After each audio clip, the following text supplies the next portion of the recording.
let me quickly show you what is coming up over the next few sections. In the next section, we are going to look at the REST API Jumpstart with ASP.NET, including HTTP verbs, status codes, and validations. By the end of this section, you will have a good and in-depth understanding of how ASP.NET Web API works. Next, we will use an entity framework to connect our application to a database, and we will be using code-first approach in this course.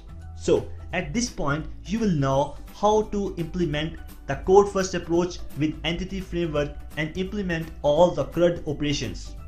Next, we will look at how to secure the REST API via authentication and authorization. Next, we will create the complete REST API for our real-world project. Once we build our API, we will publish and deploy it on Microsoft Azure Cloud. Then, we will test our Web API via Postman. At this point, you will be familiar to work with ASP.NET Web API.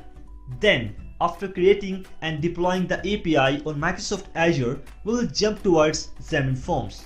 And there, we will look at how we can work with Xamarin Forms. Next, we will create our real-world application in Xamarin Forms. After this, we will make our application user-friendly.